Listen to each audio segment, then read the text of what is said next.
I don't have to defend a model. Like the world is just the world. Like, and I'm happy for the world to dictate my model rather than continuing to hold my model and have it dictate the world.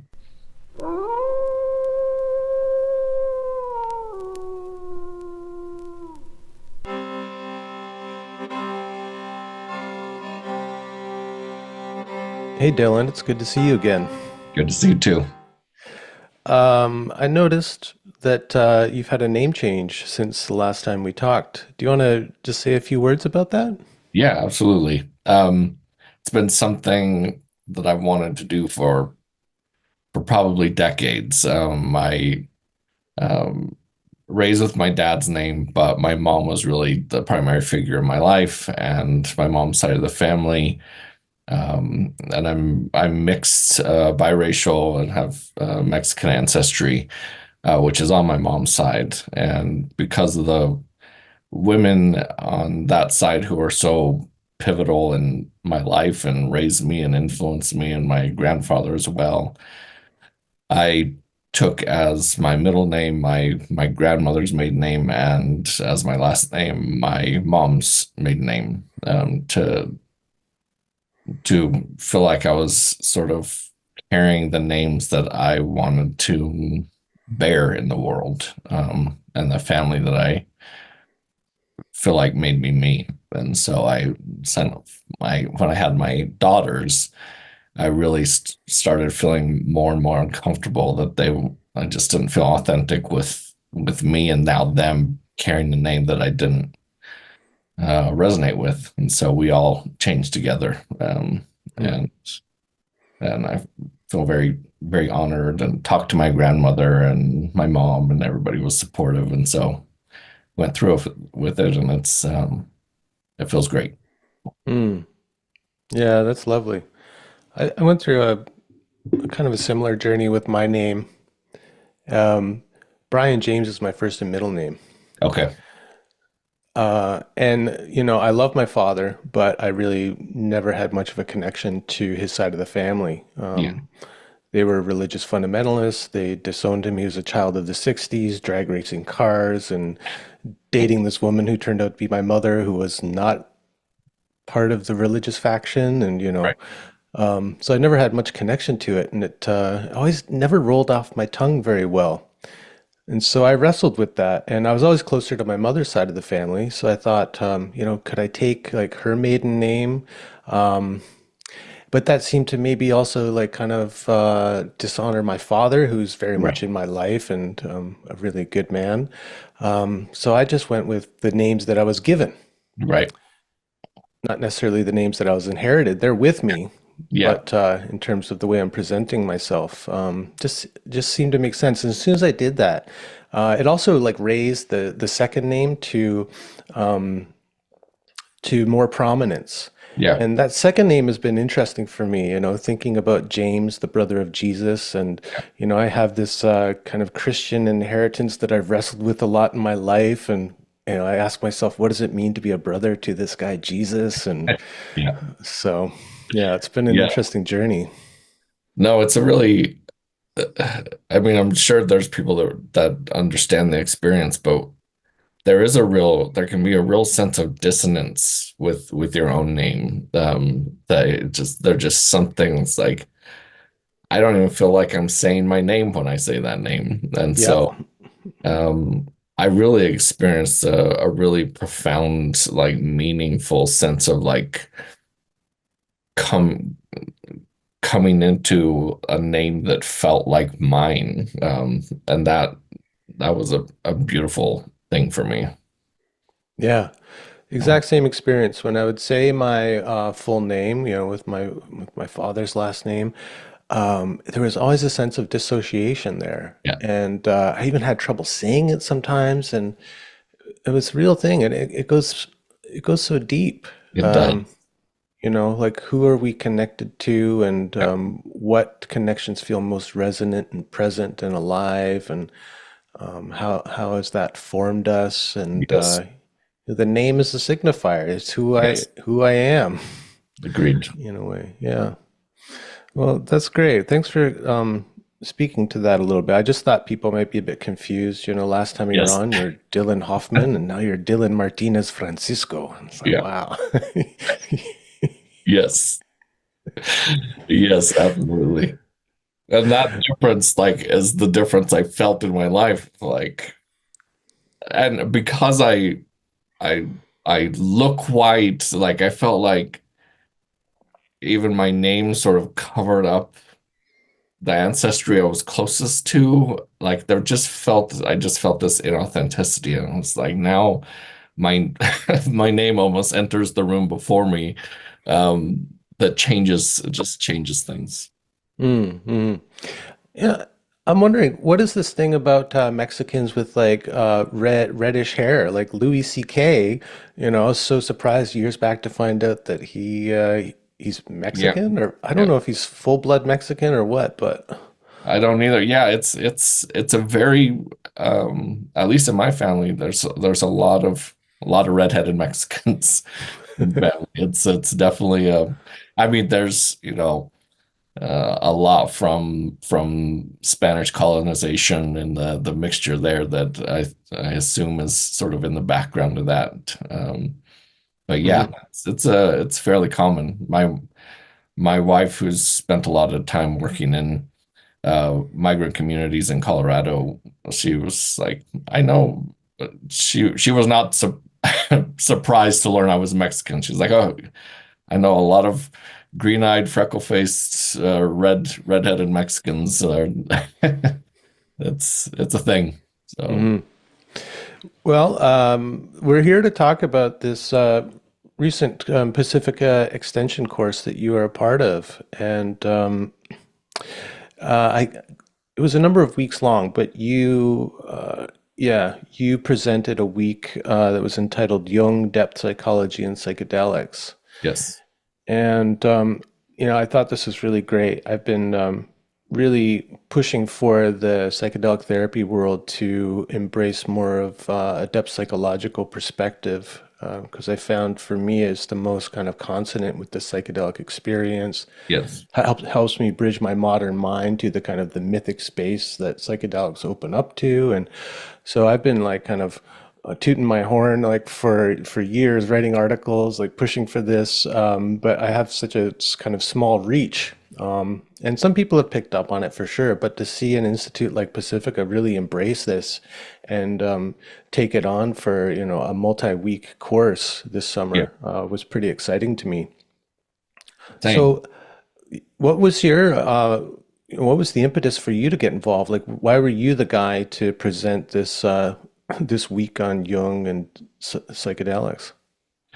Well, I was originally in conversation with the director of Pacifica Extension, Laura Lee, about this because we had Pacifica had hosted a conference of Jungian analysts discussing psychedelics. And we learned things from that conference, learned what we didn't feel like was fully addressed or addressed in the way we wanted to like speak to it.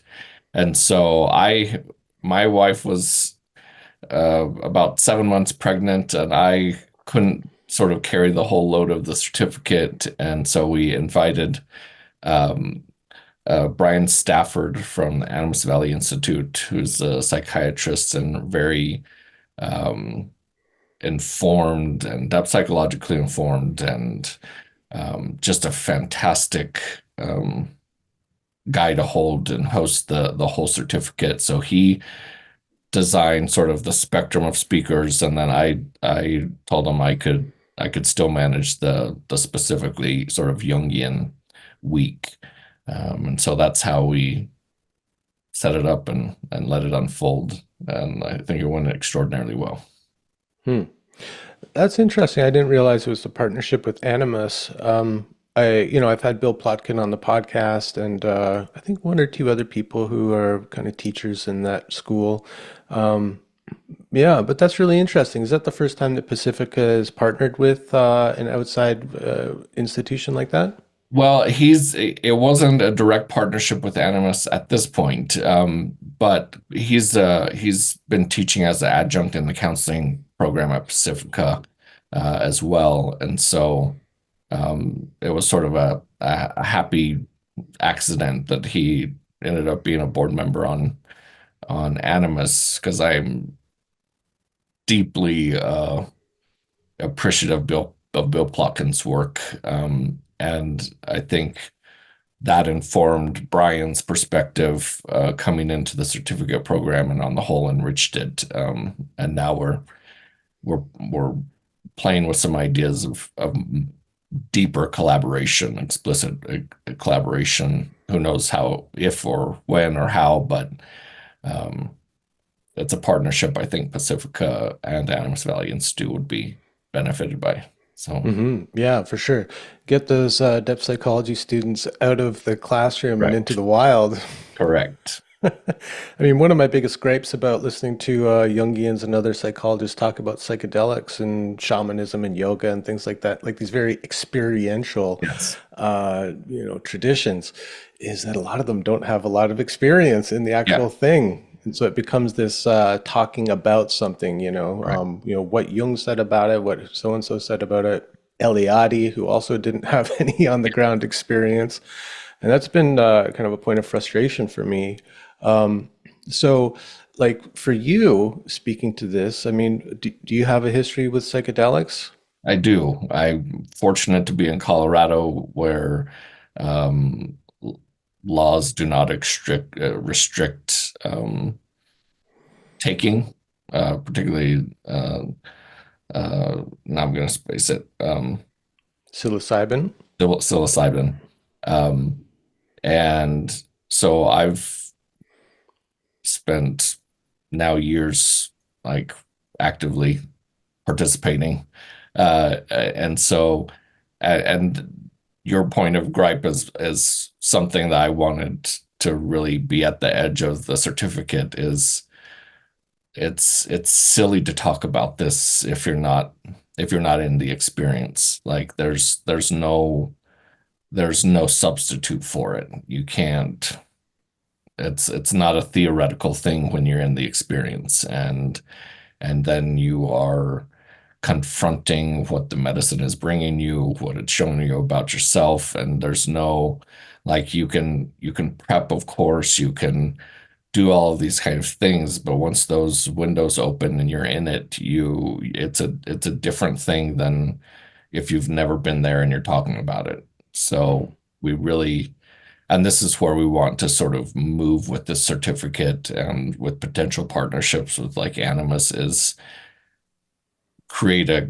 context where it's not just discussion, but people are really prepared experientially to participate and lead and use therapeutically in a way where they're not on the outside of the experience. Hmm. Yeah, I'm kind of excited to see where this might lead. Animus being so experientially focused. I wrote an article a while ago called "Revisioning Psychedelic Therapy." Kind of following Hillman's revisioning Right. psychology. And what I was calling for was more of learning from indigenous cultures who have worked with these substances in ritual context. And like, I think there's a way actually to bring that into a kind of Western therapeutic mode.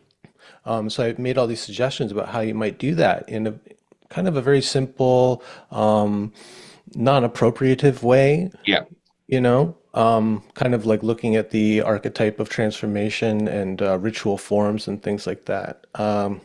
So that's exciting. It sounds like maybe that's where Pacific is trying to like guide things. Yes. And we also really wanted to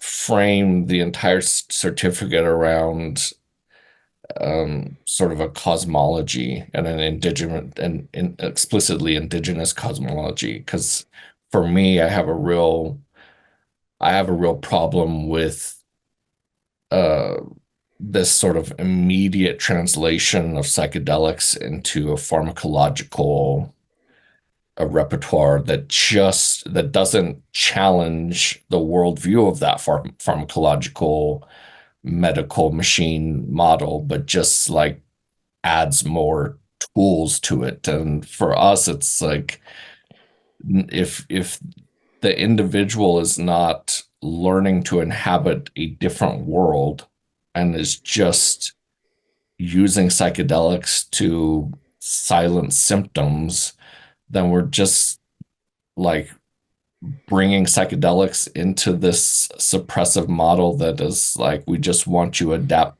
we want you to function better in a meaningless cosmos. And somehow we're going to use psychedelics to do that rather than let the psychedelics transform the worldview of those who are working with it to say this isn't just a dead substance that you can use to make yourself feel better. This is going to make you change which world you live in. And we really want to go there. Yeah, I think that's a really good point. It's like really the way that psychedelics have been utilized by the typical therapy industry is very much perpetuating colonialism. Yes, Like, but instead of going into a geographic area with a culture and peoples and all of that and extracting something or taking it over, you're going into this other realm correct. and, extracting whatever you need to bring it back to this and to be more effective at playing out late stage capitalism. Yes. Yeah. I so many of the books I have on psychedelics are just like, oh, that like here's another thing we can help us be better cogs in the system, like where our gears don't scream as much. And it's like, no, that's not that doesn't help at all. We do not want to perpetuate the same um, economic, ecological dead zone and just make people better at living in that world. We want that world to break open. Right, not just keep greasing the wheels of the same monstrous machine. Correct. Can Correct. we use it to dismantle the machine? Yes. I mean, when I hear just being used as like, oh, this is a miracle cure for depression. I'm like, well, we don't like the depression's still meaningful. It's still telling us something about the world we're living in. Like that's not it just gets on my nerves. Yeah, and like alleviate death anxiety. Right. Okay, but why the death anxiety? Yes. Yes. Like Yes. that's a really important Correct. consideration. Why Correct. are we so afraid of death in this culture? Yes. Like, let's get down to it.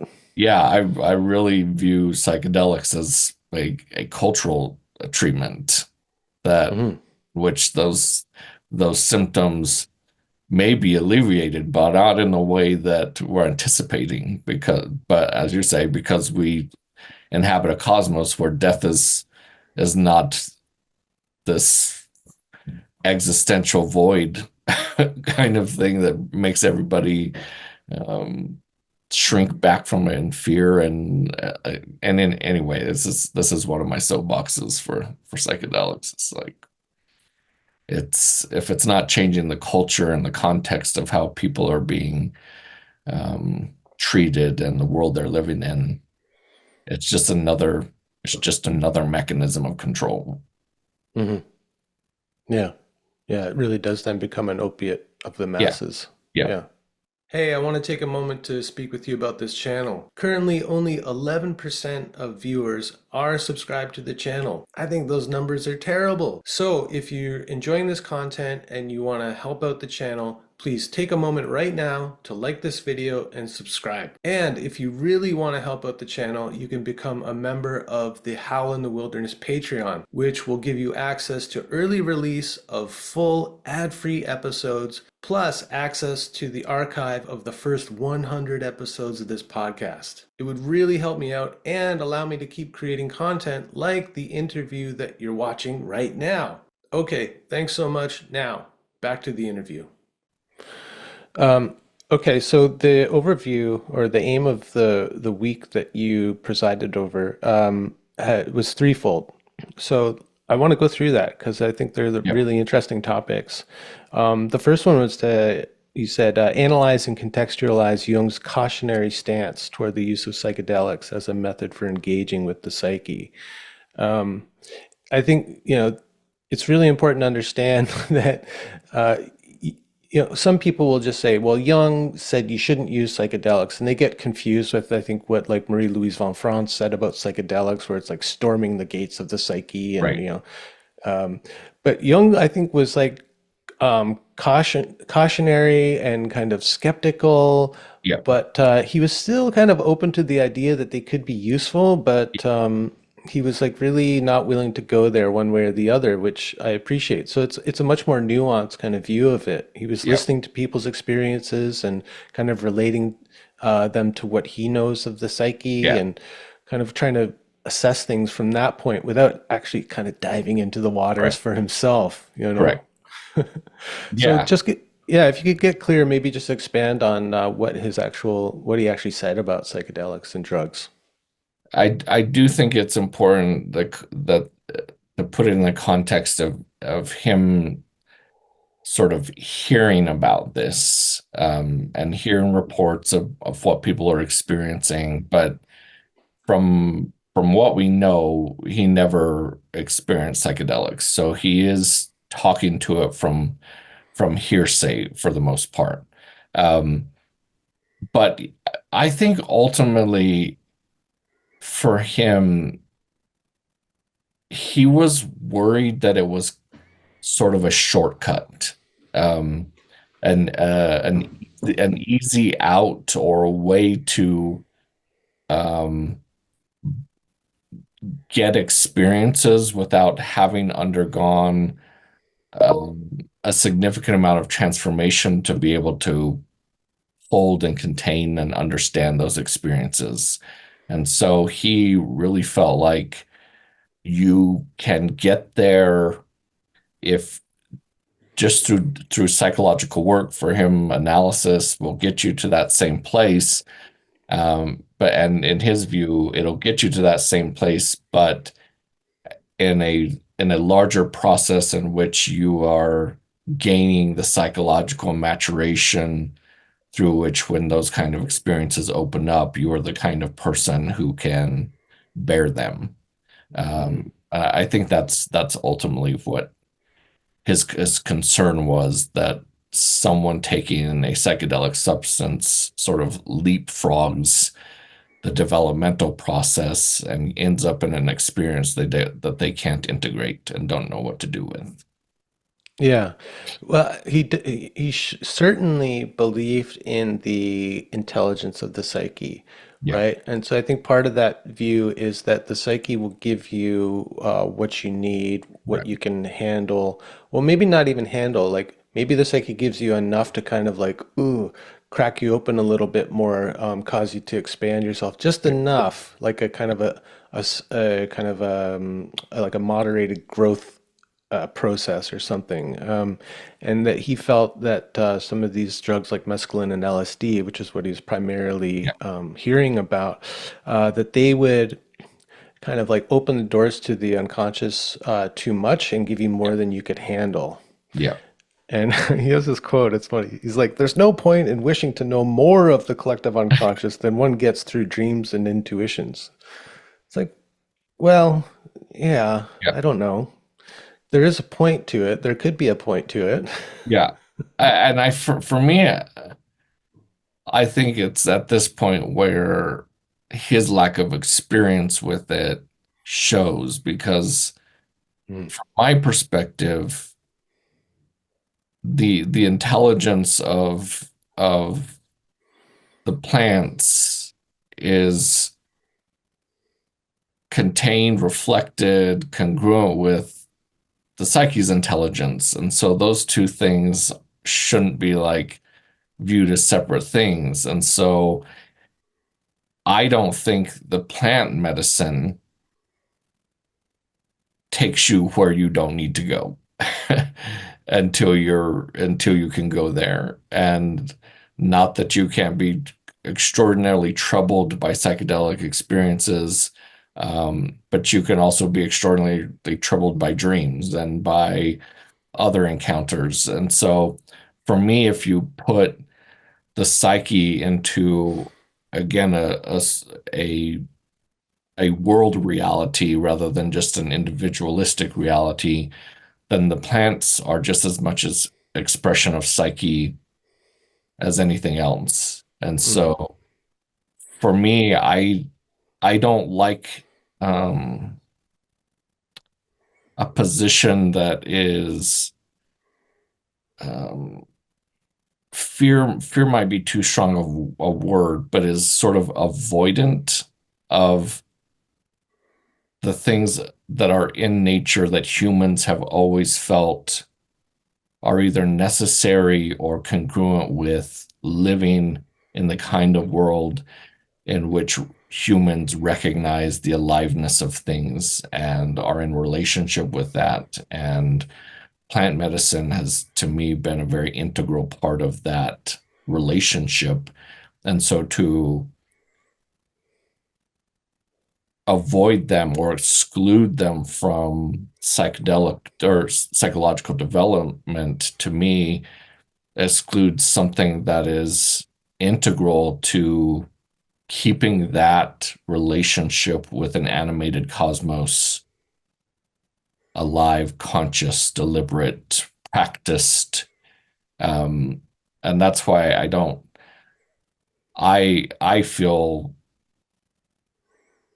suspicious or worried when psychedelics are just like this is just an added extra thing to like that might be fun or maybe shouldn't be dealt with at all, as if we can sort of put the world over there in our psychological development. I don't Mm. like that splitting. Yeah, I think that bothers me, and I think it's reflected in Jung's ideas about psychedelics is like the rationalist materialist view of psychedelics as tools, Yes. like a crowbar to pry open the doors of perception, and that's all it is. Yeah. It doesn't have a consciousness of its own. Yeah.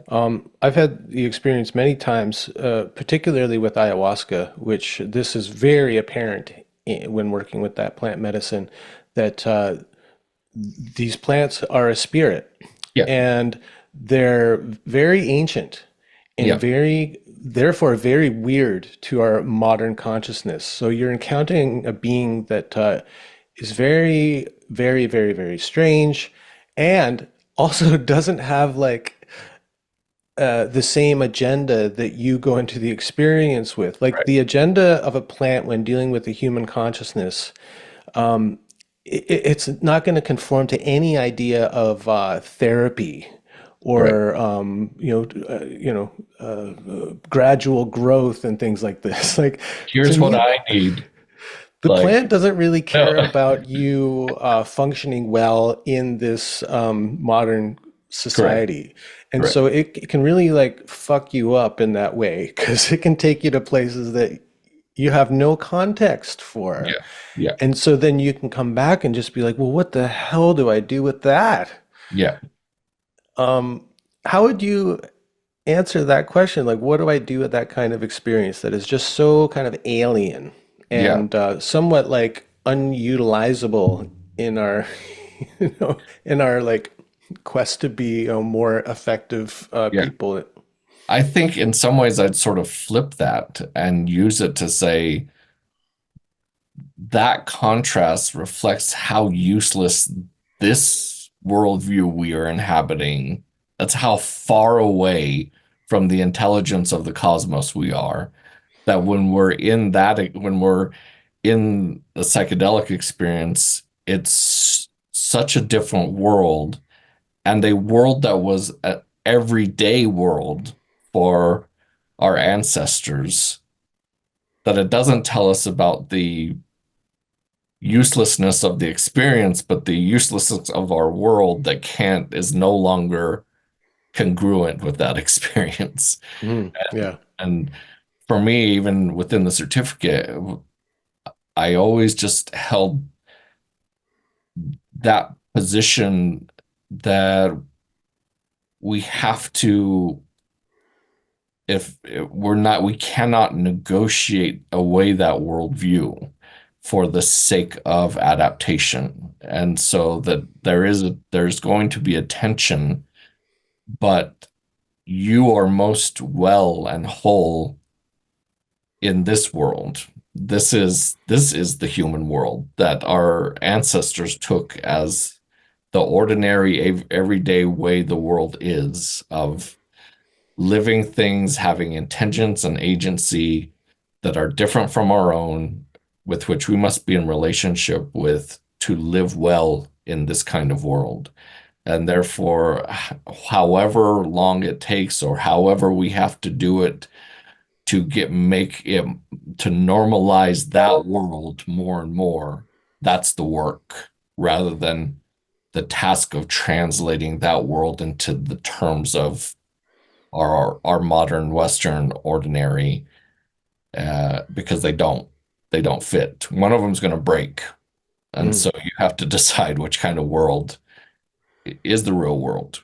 And I think mm, that this is a larger cosmological issue than just what are these things good treatments for. mhm. Yeah. This is like, I think, a big limit for Jungian thought if you're going to be like a kind of dogmatic Jungian, Yeah, because Jung would see this as a kind of a swallowing up into the participation mystique of correct, our ancestors. And he saw that as a lowering of the level of consciousness. correct. And as soon as I hear him say things like that, read him, read him write things like that, and then hear people repeat it, Yes. ugh, what do It's you do not a with that? thing. I mean, like in the classroom, I'm just like, that's not a thing. Whenever Jung says that, he's like that term, Levi Bruhl's like articulation of that as descriptive of indigenous communities. That's not a thing. Like It's that, not a truth. that's not how indigenous communities experience the world. It is a conscious, deliberate, relational, contextual, detailed, differentiated experience of each thing being person, having subjectivity, interiority, a capacity to relate and communicate. And you are not lost in that. You are essential to that web as well. So for me, it's this Western dichotomy in which community comes at the cost of the individual. And so if you're going to sort of experience or participate in the larger network of things, it's going to cost you your consciousness. That's not an indigenous perspective at all. It's that you are most unique within that context of differentiated living context. And Mm. so it doesn't cost you your awareness to participate in that kind of world. You have to be more conscious, more attending to the spirits of the thing to live in that world. Yeah. And like further to that, in some indigenous languages, there's no way to talk about yourself in the isolated first Correct. person, like the I am. Correct. You can only define yourself or speak about yourself in relationship to your place, your ancestors, your work, whatever it is. But there's actually no way to isolate yourself in this, kind of modern neoliberal way, Correct. Correct. which is Which, like an amazing kind of guard against that, right? Like it's yes, kind of built into the language that's like you yes, just can't even go there. correct. And that's for me, like, that's not less rational. That's Right. not a like, oh, I gotta like sink out of my mind to experience that truth. It's like that's obvious. Like we cannot define ourselves. We are beings that require reflection. We can't even see our own most unique features ourselves. We'll never see our own faces directly. We require a relational context to be able to perceive ourselves. And it's like that's not inhibitory to the individual. That's the only way to actually understand individuality is within a context. Yeah. Well, and this gets to like the bigger context of Jung and depth psychology as being part of this myth of the kind of evolution of consciousness, Yes. with the pinnacle being, well, Christianity really like did something big there, and then the Enlightenment furthered Yeah. that, and well, next is probably AI or something, Right. if Right. we're on this like linear path toward higher and higher stages of Yeah. evolution. Oh boy. So, I mean, you have to kind of like remove yourself out of You that do. context, that kind of hierarchical view of consciousness and the kind of bias against these more kind of immersive relational forms Yeah. of relating. So, I mean, it's not apparent to everyone, obviously, right? And I Right. think like one of the things that psychedelics can do is to help break you out of that Yeah. and kind of break you into this more relational worldview. But so much of like our experience with psychedelics can be conditioned by how we're like primed before Right. the experience, right? And so I think like depth psychology as a bigger container for that work, where we're having conversations like this, like even raising it as a possibility, Yeah.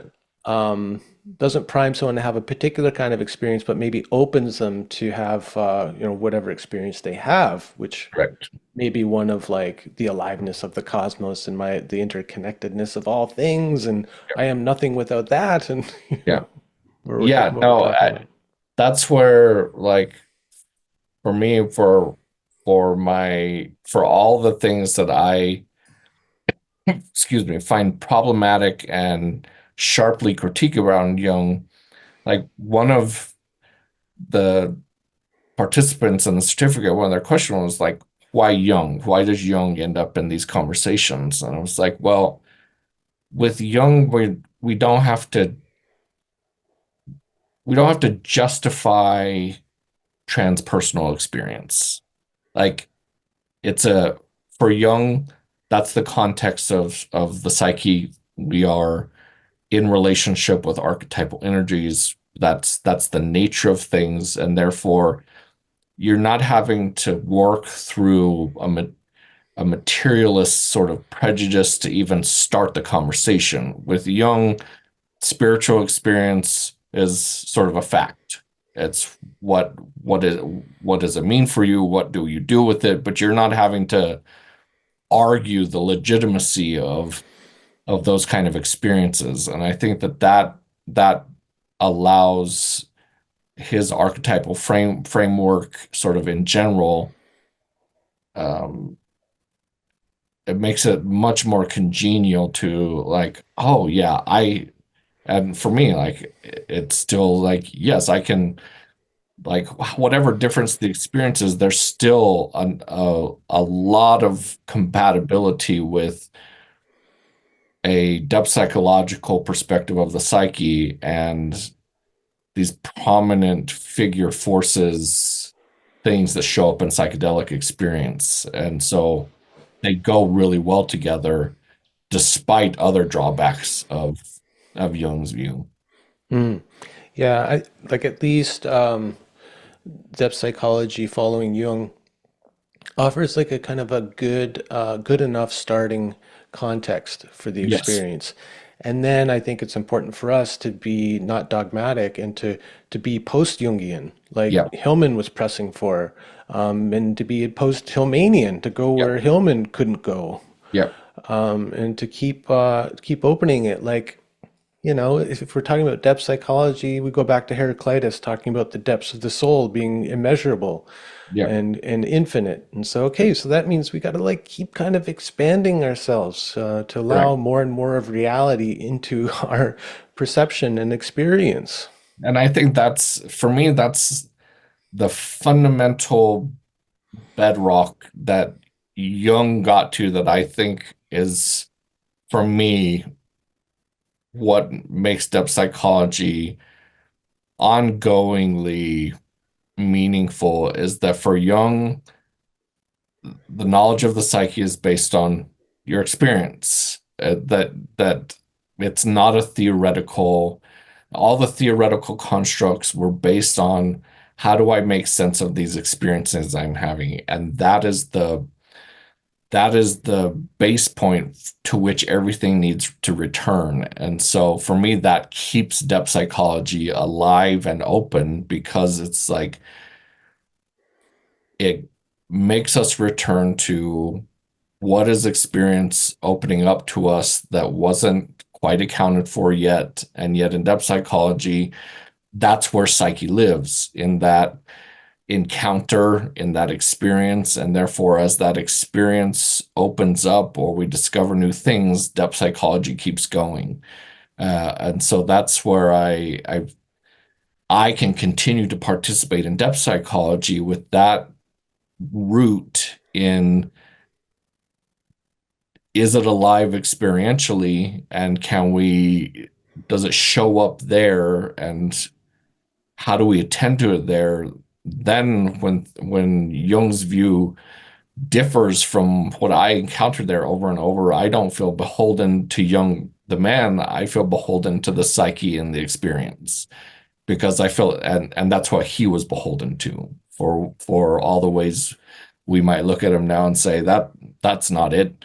He would be like, that's, I feel like Jung would be like, that's fine, that's great, Yeah, like, keep yeah, going. yeah. He was like a radical empiricist. He would say that your experience is real. Yeah. And so let's proceed from that condition or assumption. Yeah. And I think like one of the things I love about Hillman is that's where he kind of kept pushing things Yes. and kind of breaking down the models that were Yeah. starting to become like ossified and dogmatized in Jungian thought. And Hillman comes along and goes, no, no, keep like Yeah. clearing the field here, like Correct. kind of like a real iconoclast, like the self, no, smash that idea. Yeah. Anima or whatever, you smash that. And like, and I think that's like where we got to continue going because it's still like those ideas, those models of the psyche, uh, which have become like gospel truth in the Yeah. Jungian world. I mean, I think they keep wanting to like rebuild those and reform those, and I think we got to just keep like smashing those down and coming back to the ground of experience, like you're Yeah. saying.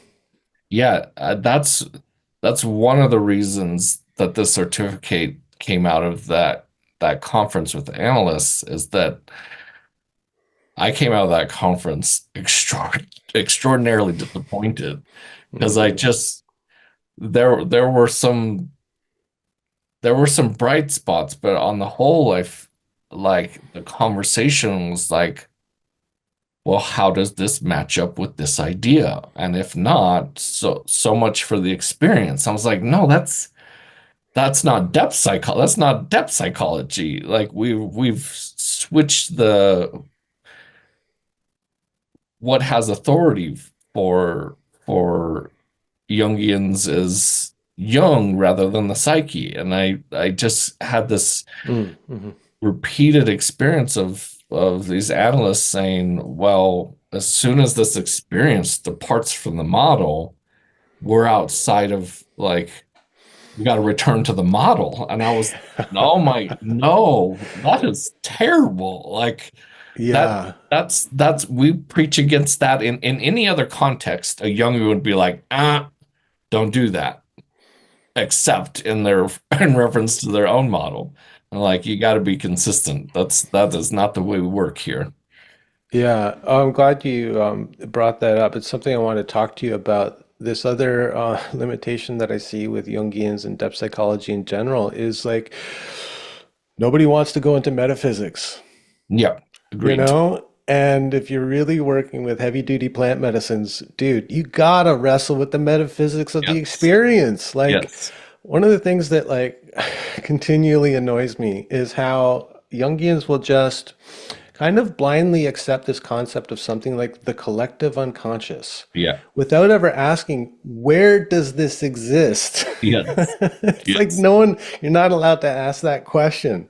Yeah. No, But this come has on, been you have my to think about it, right? If you're going to yes, be like an honest player. correct. This is like this has been probably my when I was a student at Pacifica, this was my issue. And I wrote my dissertation essentially on this topic, Hmm. and called it the shadow of metaphysics in Ah, nice. and so because for me, again, it's it actually violates that experiential principle, which I Hmm. take as the non-negotiable of depth psychology. And so if that for me, if that's the non-negotiable, and in general for Jungians, it's like if this shows up in your experience, you got to take this as what shows up. Like, and for whatever complexes Jung had around trying to justify his position to a sort of an academic psychiatric context, I feel like that is the thing that continues to like just end conversations as soon as they start pushing towards what does this mean about the kind of world we live in? And then Jungians are like, oh, we can't talk about them. I'm like, but it's in the experience. Like you have to talk about it. Hmm. That's it's just as much true as like what shows up in your dreams or anything else. And if someone brings something to you and you're in a dream figure and something, you'd be like, okay, how do we deal with this? What does Hmm. it mean? But as soon Treat as it as if it's yes, real, right? correct. But you got to take as if all the way. Yes, all the And way. then that opens you up to like just huge questions, right? That people have been wrestling with for centuries and centuries.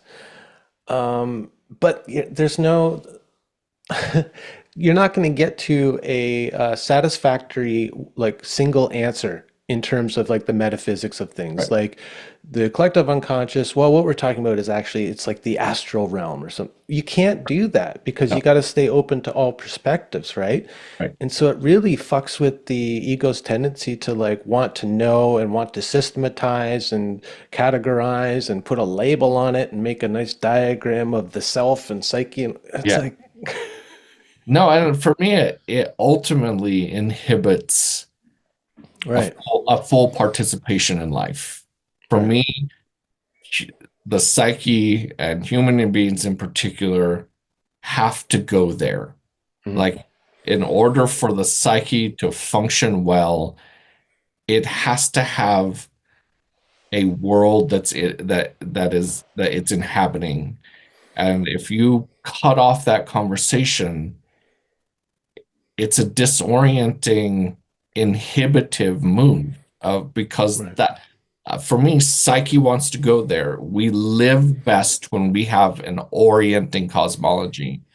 And if depth psychologists don't want to go into those questions, to me, they're in the way of what humans most need to be well in the world and to actually participate in a relational context that encompasses the whole thing. Okay. There is one other point that I wanted to bring into this conversation.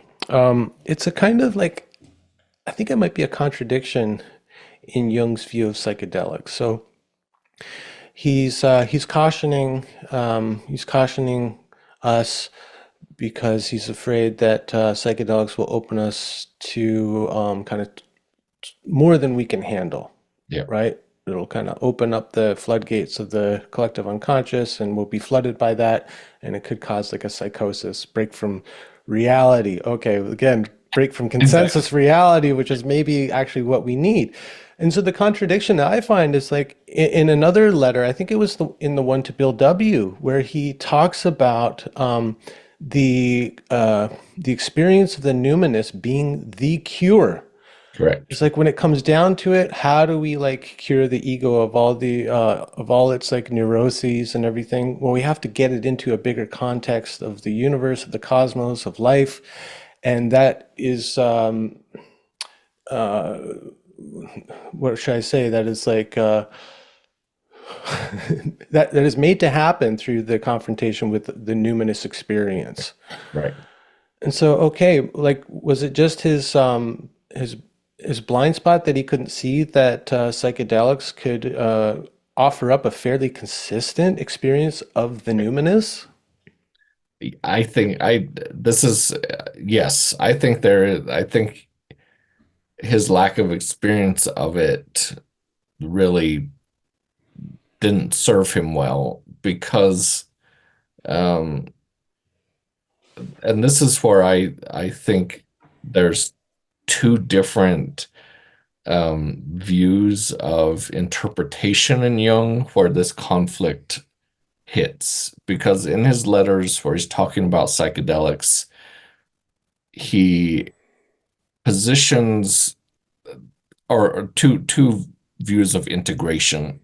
And in relationship to psychedelics, he positions the ego as the norm for which the psychedelic experience must be integrated. And if that's not possible, then that's a bad thing that you can't bring the experience into the normalized world of the ego. But in most other contexts, it's as you describe, the work is to integrate the ego into the larger frame. And Hmm. that suffering, illness, neurosis, psychosis are problematic because the ego is isolated from the larger realities in some way. And the task is to get it to shift its norms to take into account realities that it has excluded. And so for me, this is a deep conflict. And I think this showed up in that psychedelics conference where I see that first view of integration, which is like this experience has to be able to be integrated into this model or it's invalid. Or our model must confront the realities of these experiences and change, or Hmm. we're not encompassing psychological or psychedelic experience. And we're normalizing a model that is now out of touch with the experience. And Hmm. those two things, I think, for me, that the latter view of we have to integrate into the experience, it for me is the most authentic depth psychological move. But there is that other one present that Yeah. we run into, and it becomes problematic. It becomes problematic in therapy that shows up in psychedelics of like which is the norm that we're adapting to. Yeah. Uh, who's having to adapt, the experience or the ego? Yeah. And of course, we can't really adapt. The experience is what it is. Correct. All we can adapt is our kind of interpretation of the Correct. experience. And again, so it's being subsumed into the ego's limitations and Correct. existing models and all of that.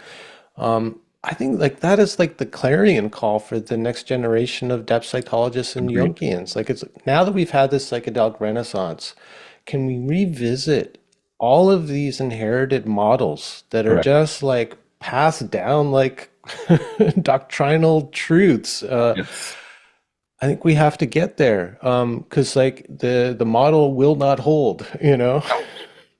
No. No. And what's really interesting is that like that is the assumption in the background, is that whatever the ego ends up constructing is always going to be limited and partial and incomplete because it doesn't have the whole picture. And so there's life itself and individuation, or whatever you want to call the process of spiritual growth, always means the thing that we're conscious of has to confront and break against what it encounters in actuality.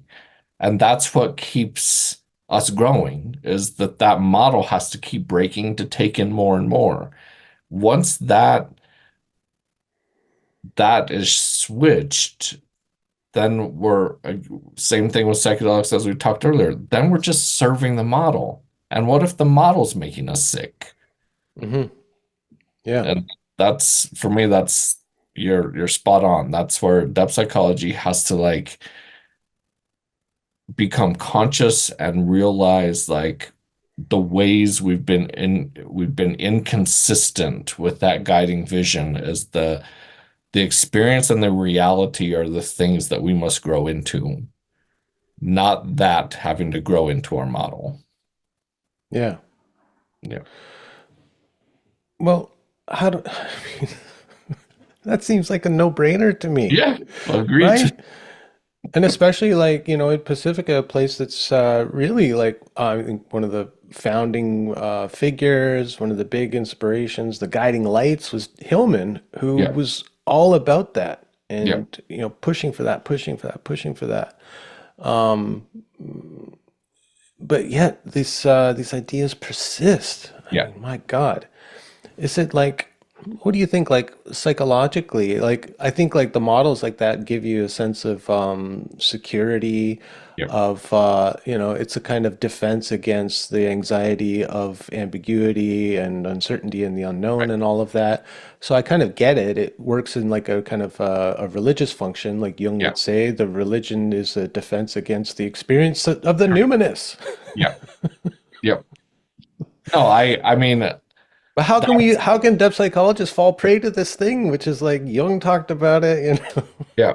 I mean, this is the way I hold it for myself, is that also integral to a depth psychological perspective is the recognition that there's going to be obvious things about yourself that you do not perceive, and that inevitably we are going to have spots that we can't admit to ourselves or can't see for whatever reason, and probably because of a defensiveness against what that will require of us to take into account.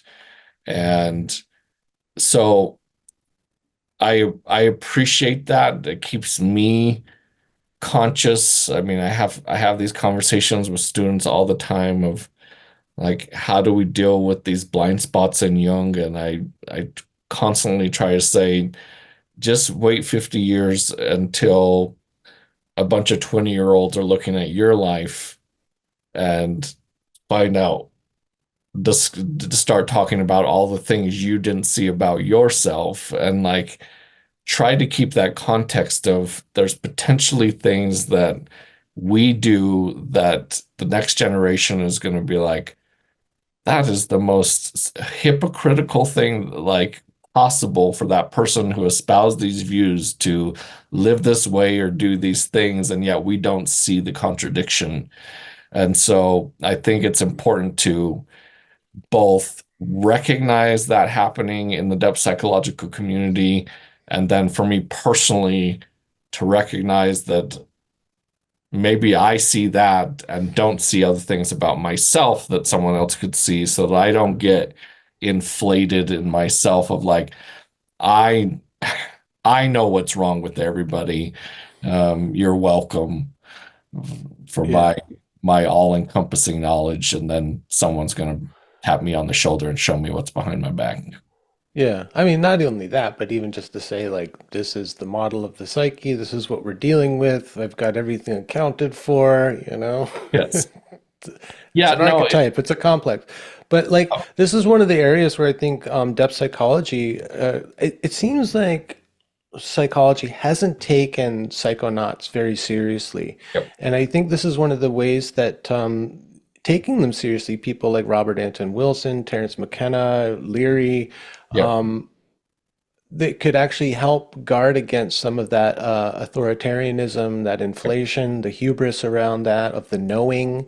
yeah, Because, like, even just Robert Anton Wilson's idea of maybe logic, you yeah, know, somebody who explored these realms enough to say, I don't know anything. All I know is that at any particular moment, I tend to be in like something called like a reality tunnel.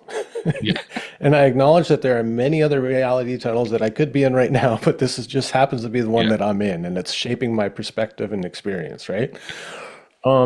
And yeah, I'd love to see more of those thinkers brought into it because they were very kind of serious scientists, yeah, you know? absolutely. And this goes back to for me like the importance of actually experiencing the thing.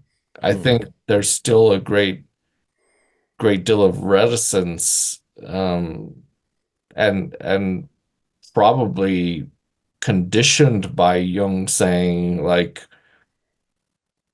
if you do this you could lose your mind kind of thing. Um, it's but I think the more you experience psychedelics, the more you don't feel beholden to a model because then like you're just in the reality of the thing, and it's really beautiful and wonderful to push to have the conversations and do the work of engaging with the experience and what it means for life. But I feel like you get this loosened up sense of like I don't have to defend a model. Like the world is just the world. Like, and I'm happy for the world to dictate my model rather than continuing to hold my model and have it dictate the world. Yeah. Or even like the need for a model, really. Yeah. As long as it's provisional, yeah, it could be helpful just to kind of like help you think about something or Yeah. but like, yeah, if you could get to that place where you realize that the more you don't think you know about the world, the kind of the greater and more mysterious and wonderful you allow it to be, Yeah. and that's where you're going to receive a lot of like joy and cause Correct. for living. It's like, man, I think I'm something like a sense organ of God here, and my role Right. is to like experience and appreciate all of this wonderful creation. Yes. No, Not to and like wall myself off from it, in a little correct. safety zone. And I, at least in my experience, like I think that so much, this is probably for both you and I, this is a topic I will continue to beat up upon is I even think within psychedelics, there's an enormous amount of Christianity in the background where it's like there's this like battle to dissolve the ego and like overcome and like and I'm just like that's like for me when you're in psychedelic experience you're just with life like and you're in relationship and things communicate and you are responsible to the plants and to life as a whole and but it's not like there's not like a salvific endpoint like we're not like you're just present and you're supposed to participate in that world and be in ongoing relationship with it but it's like it's not a linear like this has to go like my next task is to like dissolve and merge and it's like just like let it go man like just Look, y- you're onto it. I mean, the thing that I hear most in my counseling practice from like, let's say like millennials who are on a spiritual path, often involving psychedelics, but other things too, meditation, things like that. The most common thing I hear, the aspiration for them is to connect with my higher self. Yeah. Every time I hear that, I'm like, oh my God, they've just been indoctrinated in Yeah. like New Age Christianity Yeah. or something, Yeah. right? Or like occluded Christianity, because Yeah. it's like it's a Christian ideal, but it's been removed of those all that baggage, you know. Yes. Yes. But it's the same thing, Yeah. and it's like, God, what about your deeper self, you know? Yeah. Yeah. No, 100%. Like there's so much conversation on psychedelics conversations of like how do we get to this perfect unitary state where all is dissolved, and I don't even know what it means, but it's like for me it's not has nothing to do with the actual experience. It's like this overlaid um pen It's like Platonic and Christian, right? yeah, it's like Like it's to ascend and merge with the yes, nous, the great mind. yes, So, well, we call it source now. yes. Just a benign term, source. Yeah, no, and I'm just like that's just not like for me, plant medicine is like it's just you're just here. You're in the Dude, world. my experience with the plant medicine is like it's really messy and super Yes. relational, and you rub up against all kinds of things that make you really uncomfortable Yeah. if you're in your like rigid little single Yes. unit. Correct. Yeah. But you don't, for me, like you don't get to escape. Like you're gonna like the world somehow insisted that you exist and it's going to hold you to that. And so like this aimed of like to ultimately disappear in the all and like ascend. I'm just like, man, no, you're You're gonna like get that's not like bad for like a vacation or like right. give you a little bit of relief Yes. from all this relationality and all the messiness, right? Like, Yeah. and I think like experiences like that when I've had them, they've been rare, and I think they've been there to help me not get too embroiled in all of the relational stuff and trying to like work out all the kinks and Correct. all, everything, but just to like pull back or pull up really, Yes. really far and go, okay, there's also this, okay? Yes. So have this as a touchstone and then go in with back into it all Yeah. with a little bit more kind of lightness, like taking Yes. yourself, your little self less seriously, Yeah. right? But yeah, I don't want to hang out there because like when I'm there, there's no I there, by the way. So I'm Right. no longer in relation to anything. Yeah, blissful experience, but like kind of get me back down. Yeah. This is like Yeah. where the juice of life is in the Yes. play. Just like do you like the cosmos has taken this multiple unique forms for a reason. Like and that's where for me the Christianity comes in because like you have to then devalue that for the sake of that higher undifferentiated place as if one is higher and the other is lower. And that to me is problematic because to me the sacred is also in that messy, you're just here living with life as it is, and that's sacred. Yeah. Like even the idea of peace Yeah, being like what we should all strive for. I mean, peace to me means no conflict. right, And so that means no kind of differentiation, no difference, nothing to right. rub up against each other. Yeah, And I get like kind of a white, vast void or something. yeah, Like absolute peace. I don't know. I'd rather be here and like kind of be in the mix and yes, try to be like in harmony with that which is. yeah, yeah, That's to me is like the best I can do is can yeah, I just kind of like flow with all this, all play with it all, be in a kind of a yeah, dance with it all.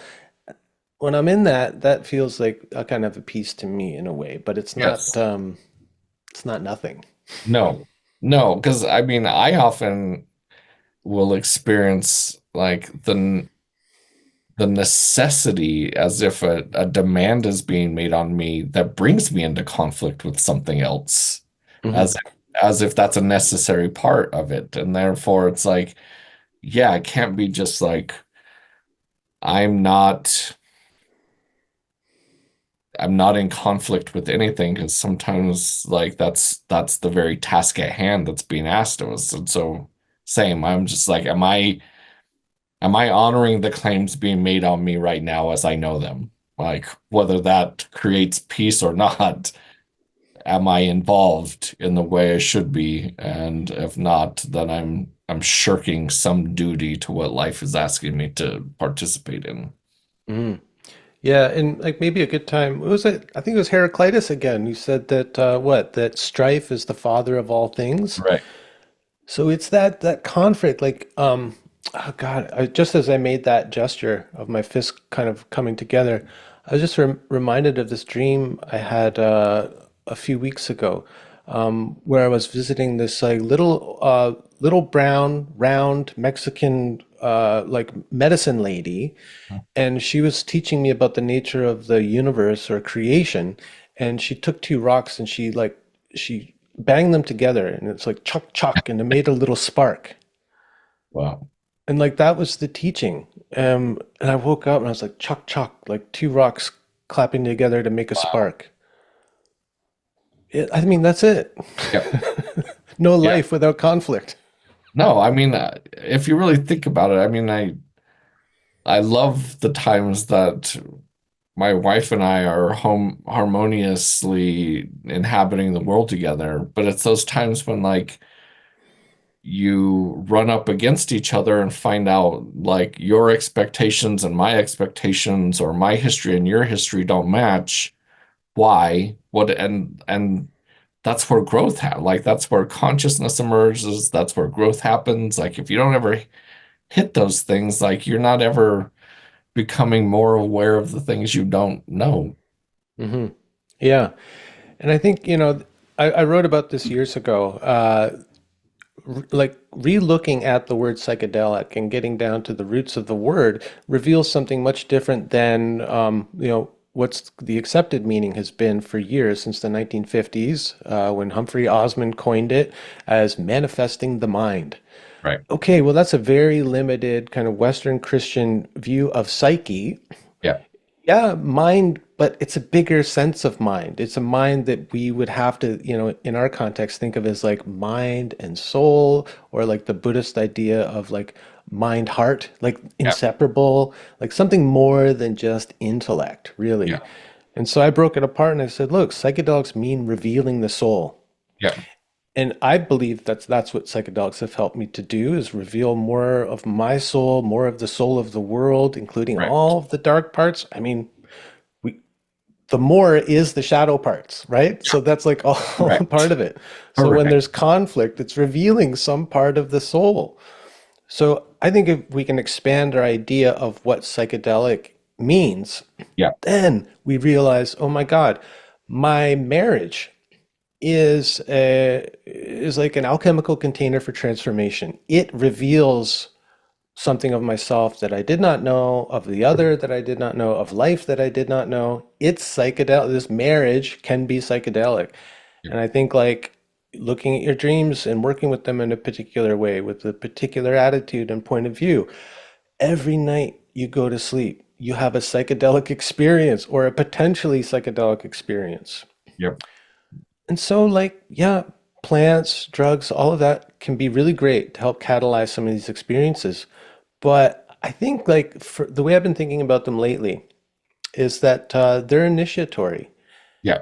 And if you take it as an initiation and you take up the kind of the required work that it would entail to maintain your apprenticeship to life, uh, then you don't maybe shouldn't even be using the plant medicines or the drugs anymore.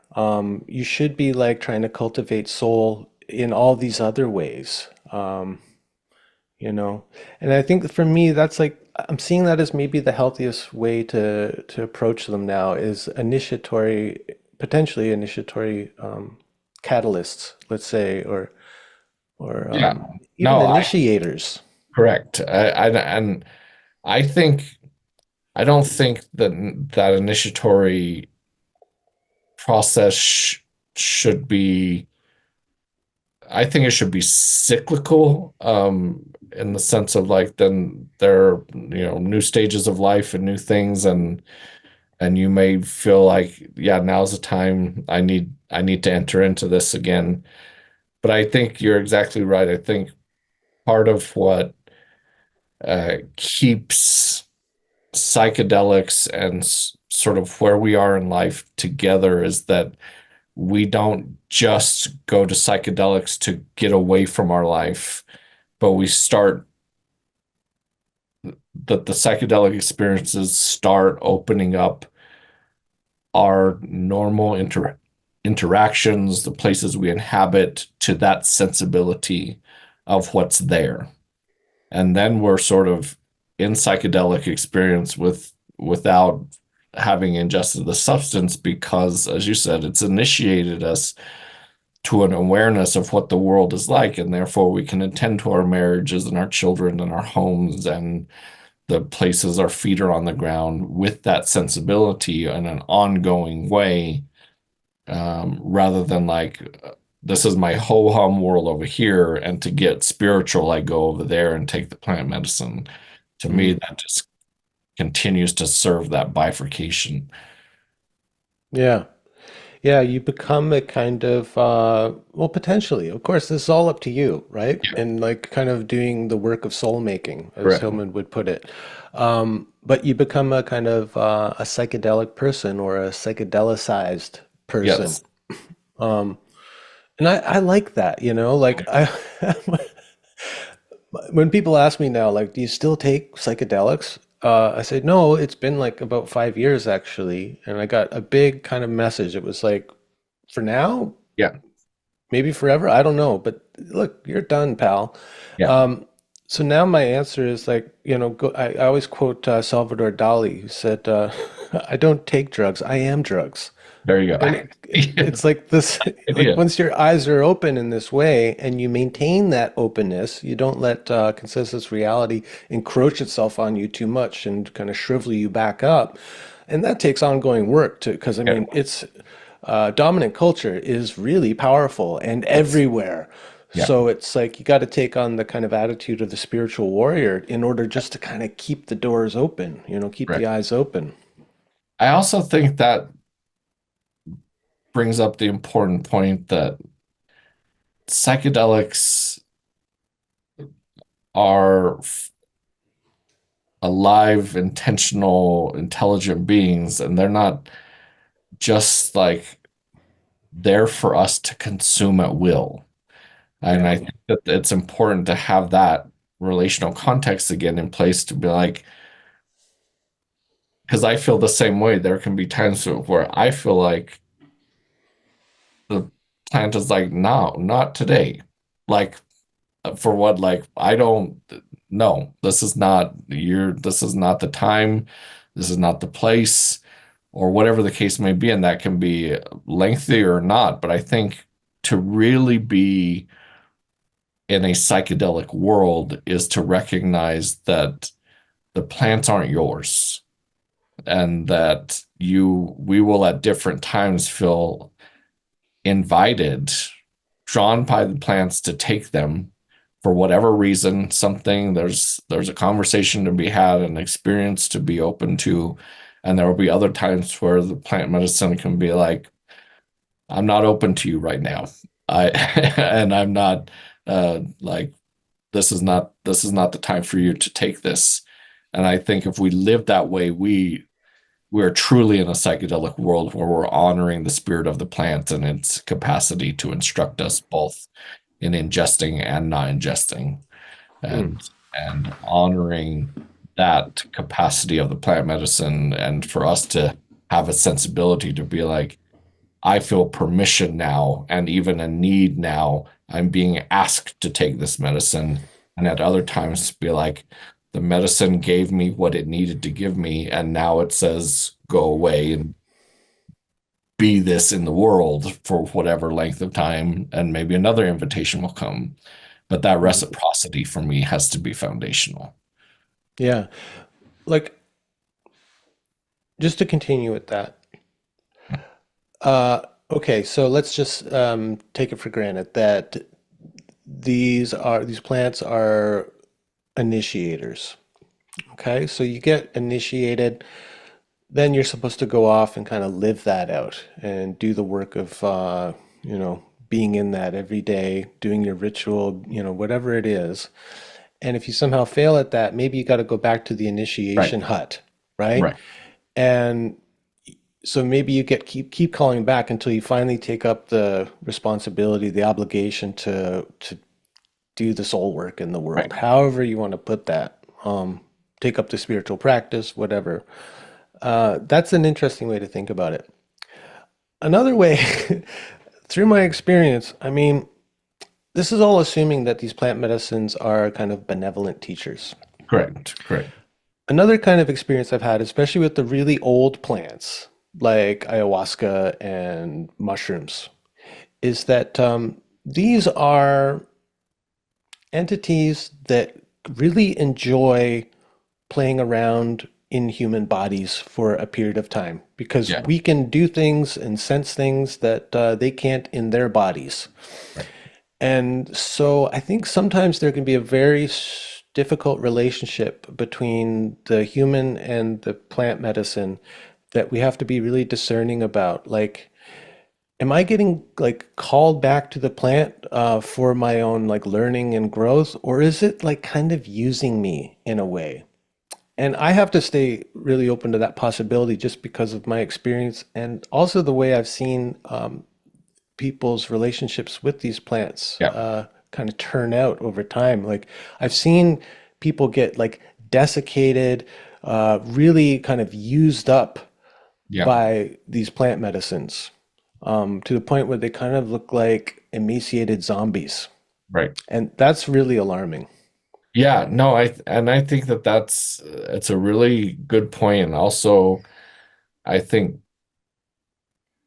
puts a framework in place of like of the mutuality that we have to carry in mind because we have our own obligations to life in relationship to the world. And so we're discerning and negotiating what serves that process. And I think there can be times where it's like uh this wants this from me, but it's going to take me away from this other demand that life has on me, and therefore I have to converse with that conflict and discern what's the right way through this. And I think there will be times where it's like, yes, this is a mutually beneficial relationship or time.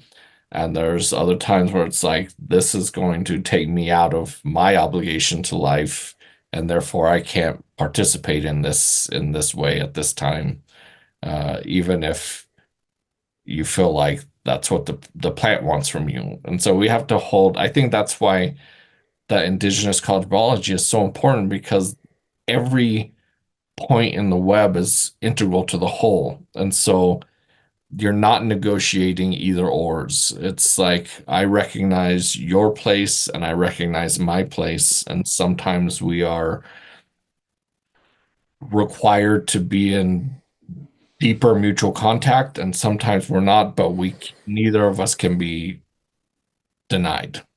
Mhm. And I think like a kind of a generalized indigenous worldview is helpful too, like in that each one of us has a primary obligation. Yeah, And it's a kind of like a set of obligations, maybe like first to family, then to tribe, then to, I don't know, local spirits or, and it goes out like that. And if your healing isn't in service to those obligations, then you're on the wrong path, or correct. you're refusing your responsibility or avoiding it, right? Correct. And so much in our culture, the way plant medicines have been used is primarily for my personal healing. Correct. And that's not always like my healing so that I can be of better service Right. to. my primary obligations, it's in and of itself. That's the goal.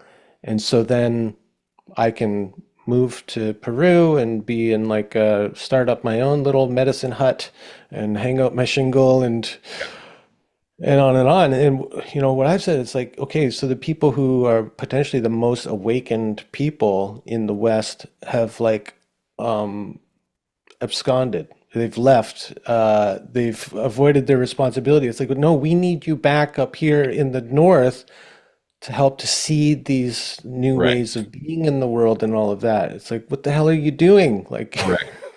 Yeah, for me, that's the same idea of like pushing it back against idealizing the diffused unitary state is like that just turns into an excuse to not participate in the demands life is making on you at some point. It's like, no, life's going to require you to come back because you have some obligations to life and you don't get to spiritualize out of them.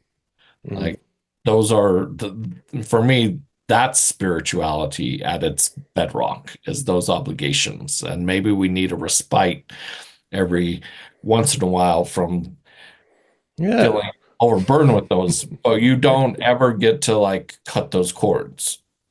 hmm yeah. And all you have to do is look at people who dropped out, in their 30s or whatever.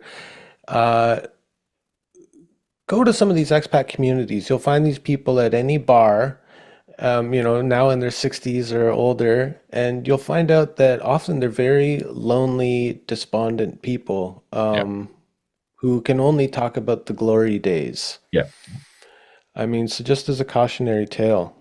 Correct. Um, this has been great. I didn't even have to go through my points. I think we covered everything that you talked about in your course there. So that's fantastic, and I think yeah, we did it in a really kind of organic way. Anything else that you want to leave this conversation with, or No, I just want to express my gratitude to you once again. I just think you're doing extraordinary work and really getting um, really facilitating and even in your own work and in hosting this podcast with all the people you invite, you're doing really important things. And I think I just wanted to express my appreciation to you mm. for what you're doing. Well, thank you. And I love talking to you. I love your perspective. I think we're aligned in so many ways, and I think we do have some differences too. And this has come up recently in a little online discussion we had about AI and Yeah. post-human and all of that. And man, I would love to talk with you about that because it's such a kind of a hot topic now, and I Sure. think there's lots that hasn't been said about it, or like a kind of a uniquely depth psychological perspective on it. So I wonder if you come back in like a couple weeks and we get into AI and the post-human and I'd love to. right on. Yeah, I'd love for you to just be like a friend of the podcast. You know. No, I love this. I love this content so much, and I agree. I think I learn from you. You see things that are resonant with the way I do, but you articulate them distinctly, and it's obvious that you're doing the work and that you're speaking from experience, and I really learn from that. And so I'd love to be back, and Very cool. yeah. Oh, and I noticed somewhere in your bio or something or that you're working on a book now. We talked about this last time, like were you going to Yeah. do a book? And are you in the thick of it now? I am, and I get my first sabbatical in the winter quarter to really sort of get the get this most of it done, if not all of it. So it's on the horizon. Right on, cool. And it's going to be like indigenous shamanic perspectives on psychedelic or depth psychology or Yeah, it's going to be both sort of an indigenous reading of depth psychology and decolonization of some of these ideas of like the evolution of consciousness and participation mystique, things that I feel like are inhibitory to where depth psychology needs to be and are alienating to the perspectives that I think are integral to what it needs to become. Mm. I noticed after I published our last conversation that decolonization is a trigger word for some people. Very much so. Yeah, but I wonder, like, if they can stick around long enough and hear like what we're trying to deconstruct, if Yeah. they might follow along. I just don't know how to like kind of get around that term. Like maybe that's the person's own limitation, that's triggering for them, and they want no part of it because it requires them looking at themselves. And Right. And but that's yeah, one of I wonder, like like Hillman said, revisioning. Maybe yeah. that's not even strong enough, though. I Yeah. just wonder if there's Yeah, something no, else there. I like the word, and I I feel it captures something that Yeah. other words don't. And I feel like one of my tasks in the book is to flesh out and really articulate what that means, like in specifically in relationship to depth psychology, because I do think it's now a word that floats around without anyone really knowing what that means, and then it's sort of used as a weapon and used without meaning. And Hmm. I really want to sort of ground it, especially for the conversation I want to have, that I hope will like put more texture into what that means. Yeah, that's a big problem with the critical theory is that the language gets so abstracted that it kind of makes me feel a bit crazy when I listen to it or read it. So I think like if we ground the ideas that we're talking about into images and stories, Yeah, then everybody gets it. Like, when we were talking about the idea that if you take psychedelics, you're kind of like storming into this other yeah, world and taking from it what you need. Like that gives an image that no matter what you think about the kind of the historical colonization or whatever, you can just think about like how that's like colonizing a place, even if yes, it's just the imagination or whatever. So I think there's something important in that, like grounding it in image and story. agreed. Because Cool. I think it's a reality, it's a thing that has happened and does happen, and so it's a word that captures, still has life in it, but we have to again tell a story it so that people be like, oh yeah, I see that, I see what that is, and yeah, we gotta stop doing that that thing that Yeah, is and not just like you said, weaponizing it for shaming and blaming, right, but like as an invitation to like, yeah, look at things in a different way or to understand them in another way from a different perspective. right, What that must be like for these people, and all this correct. stuff, right? Yeah, because it is obviously like it's a powerful word, but it comes with some baggage and a lot of like emotional wounding for Yeah, um, people from Europe and yeah, people from whatever, right? For yeah, everybody, it's loaded. yeah, it is. Hmm. Oh man, be really interesting to see how you kind of like work through that. Yeah, cool. Well, I look I'll forward to it, man, and we'll talk thank you. soon about AI. That's an important one, I think. Look forward to it. All right. Appreciate it.